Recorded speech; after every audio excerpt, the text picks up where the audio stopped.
ಇವೆಲ್ಲ ನಿಂತ್ಕೊಂಡ್ರೆ ನಂಗೆ ಭಯ. ನಿಮ್ಮ ಸೈಡ್ ಹೋಗ್ತೀನಿ. ಎಲ್ರಿಗೂ ನಮಸ್ಕಾರ.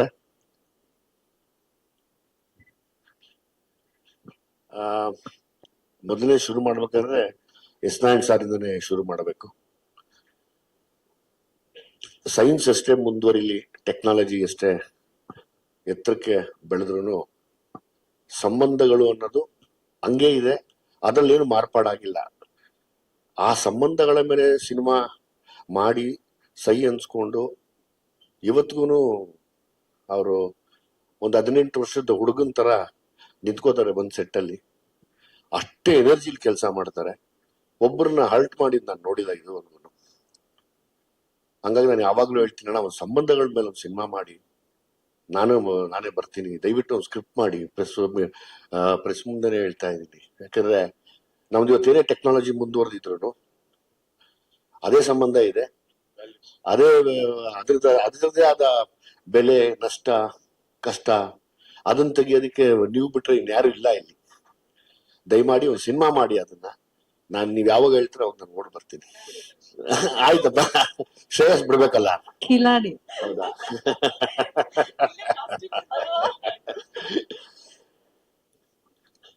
ಸೊ ಹಂಗಾಗಿ ನಾನು ಯಾವಾಗ್ಲೂ S9 ಸರ್ ಮೇಲೆ, ಮತ್ತೆ ನಾನೆಲ್ಲನ ಶೂಟಿಂಗ್ ಮಾಡ್ಬೇಕಾದ್ರೆ ಅವ್ರ ಬಗ್ಗೆ ಹೇಳ್ತಾ ಇರ್ತೀನಿ. ನಾನ್ ನಿರ್ದೇಶನ ಮಾಡ್ಬೇಕಾದ್ರೆ, ಏನ್ ಮನುಷ್ಯನಪ್ಪ, ಬೆಳಿಗ್ಗೆ 7 ಗಂಟೆಗೆ ಶಾರ್ಟ್ ತೆಗೆದು ಕೆಲಸ ಮಾಡ್ತಾ ಇರ್ತಾರೆ ಅಂತ.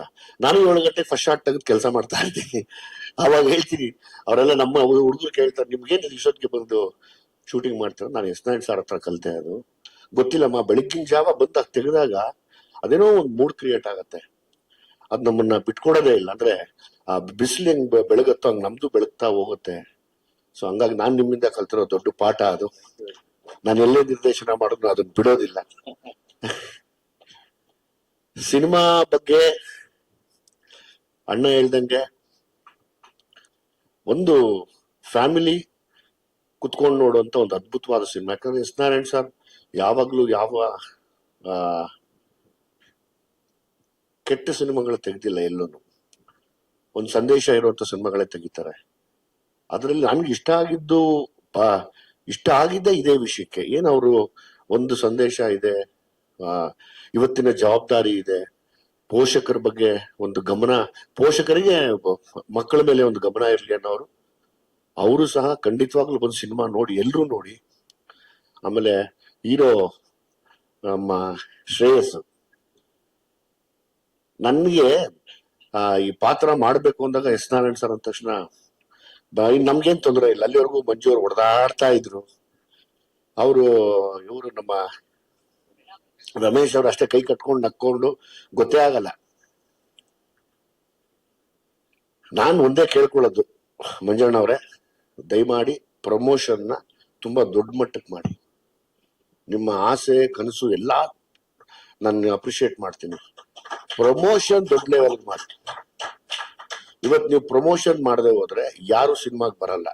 ಈ ತರದ್ದು ಪ್ರೆಸ್ ಮೀಟ್ಗಳು ಮಾಡ್ತಾ ಇನ್ನೊಂದಷ್ಟು ಇಂಟ್ರೆಸ್ಟ್ ತರಿಸ್ತಾ, ಇವಾಗ ಭೀಮಾ ರಿಲೀಸ್ ಮಾಡ್ಬೇಕಾದ್ರೆ ನನಗೆ ಗೊತ್ತು ಅದ್ರದ್ದು ಕಷ್ಟ, ನಾನು ಹೆಂಗ್ ಪ್ರಮೋಟ್ ಮಾಡಿದೆ ಅಂತ.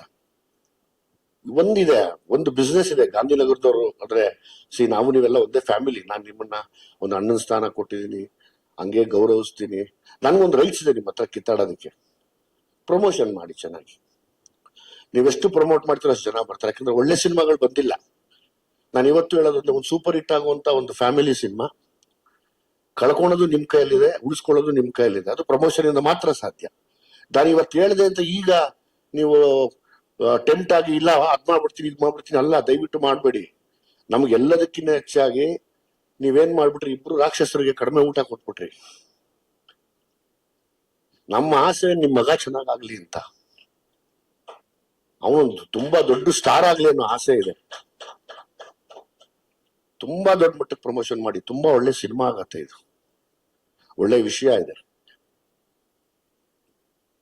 ನೀವು ಹಳೆ ಗಾಂಧಿನಗರದ ಲೆಕ್ಕಾಚಾರ ಮಾಡ್ಕೊಂಡು 6ಕ್ಕೆ 3, 2ಕ್ಕೆ 12, ಆ ಥಿಯೇಟ್ರಲ್ಲಿ ಇಷ್ಟು, ಈ ಥಿಯೇಟ್ರಲ್ಲಿ ಇಷ್ಟು ಶೇರು, ಇದು ಇಷ್ಟ ಆಗ್ಬಿಟ್ರೆ ಸಾಕು ಅಂದ್ರೆ ವರ್ಕ್ ಆಗಲ್ಲ. ಆಯ್ತು ಇಲ್ಲ, ಆನೆಸ್ಟ್ಲಿ ಇವತ್ತು ನೀವು ಎಷ್ಟು ಪ್ರಮೋಟ್ ಮಾಡ್ತೀರೋ ಸಿನಿಮಾ ನೋಡ್ತಾರೆ ಸರ್. ನೀವು ಅದಕ್ಕೂ ಸ್ಪೆಂಡ್ ಮಾಡಿ ದಯವಿಟ್ಟು. ತುಂಬಾ ಒಳ್ಳೊಳ್ಳೆ ಸೋಷಿಯಲ್ ಮೀಡಿಯಾ ಇನ್ಫ್ಲೂಯೆನ್ಸರ್ ಇದ್ದಾರೆ. ನಮ್ಮ ಮಾಧ್ಯಮದವರು ಯಾವತ್ತೂ ಬಿಟ್ಕೊಡಲ್ಲ. ನೀವು ಅಂದ್ರೆ ಕನ್ನಡ ಸಿನಿಮಾಗಳನ್ನ ಬಿಟ್ಕೊಡಲ್ಲ. ಇವತ್ತು ನೋಡಿ, ಒಂದು ಮಲಯಾಳಂ ಸಿನಿಮಾಗಳು, ಎಲ್ಲಾ ಸೂಪರ್ ಹಿಟ್ ಸಿನಿಮಾಗಳು ಬೆಂಗಳೂರಲ್ಲಿ ಬಂದು ಮಾಡ್ಕೊಂಡು ಹೋಗಿದ್ದಾರೆ. ಎಲ್ಲಾ ಸೂಪರ್ ಹಿಟ್ ಆಗಿದೆ.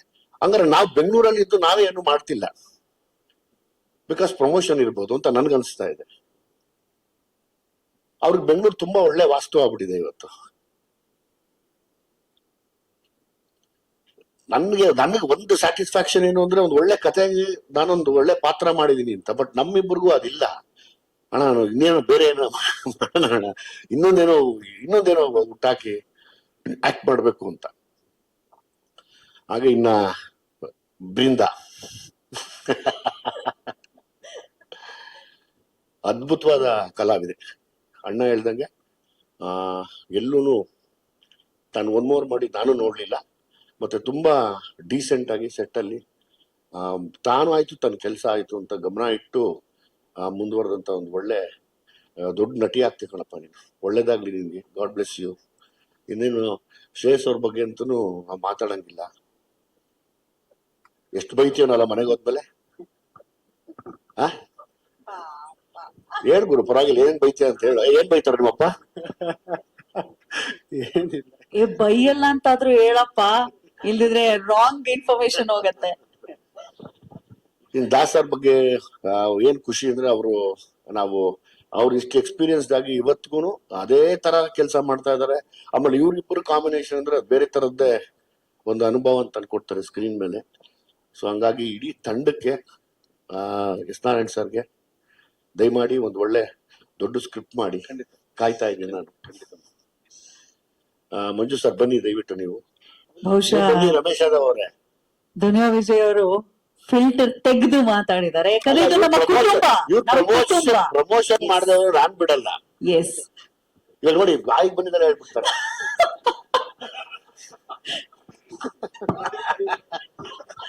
ಈಗ ನೋಡಿ, ಹಂಗೆ ನೋಡಿ ಸ್ಟಾರ್ಟಿಂಗ್ ನೋಡಿ 1 2 3 ಸ್ಟಾರ್ಟ್.